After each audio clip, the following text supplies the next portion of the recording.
वेगवान आढावा देश विदेश सुपरफास्ट मधून।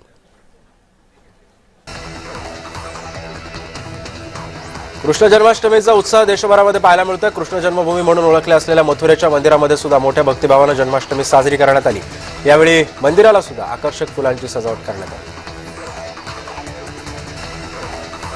मध्य प्रदेशच्या छतपूरमध्ये कृष्ण भक्तीमध्ये भाविक लीन झालेले आहेत। पहाटे मंगल आरती करण्यात आली। यावेळी मोठी गर्दी सुद्धा पाहायला मिळाली।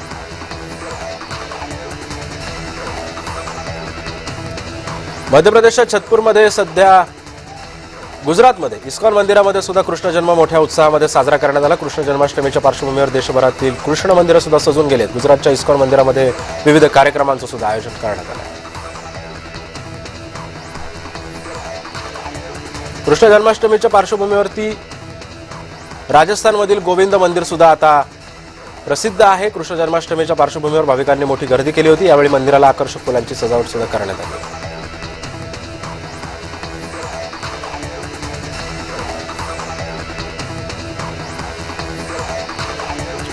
शिर्डीतील साई मंदिरामध्ये जन्माष्टमी साजरी करण्यात आली। यावेळी हबप सौ स्मिता आजेगावकर यांचं सुमधुर श्रीकृष्ण जन्म कीर्तनाचं देखील आयोजन करण्यात आलं।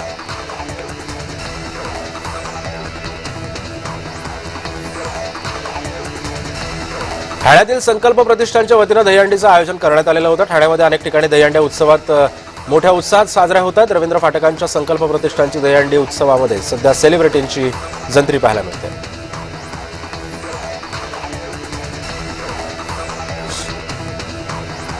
रत्नागिरीमध्ये कृष्ण जन्माष्टमीचा उत्साह पाहायला मिळतो। रत्नागिरीतील ग्रामीण भागामध्ये परंपरागत घरगुती जन्माष्टमी साजरी करण्यात आली।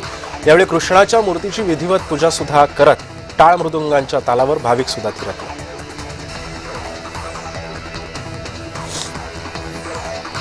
जळगावातील चिमुकले राम मंदिर इथं श्रीकृष्ण जन्माष्टमीचा उत्सव साजरा करण्यात आला। जन्माष्टमी भाविकांची मोठी गर्दी देखील यावेळी पाहायला मिळाली। यावेळी मंदिराला आकर्षक फुलांची सजावट सुद्धा करण्यात आली।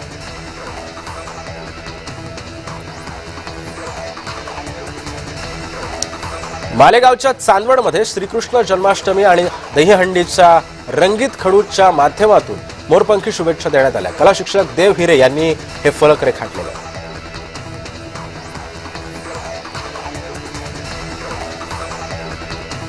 केवळ भारतातच नाही तर जगभरामध्ये जन्माष्टमीची धूम सुरू आहे। ढाकामधील इस्कॉन मंदिरामध्ये जन्माष्टमी निमित्त आरती करण्यात आली।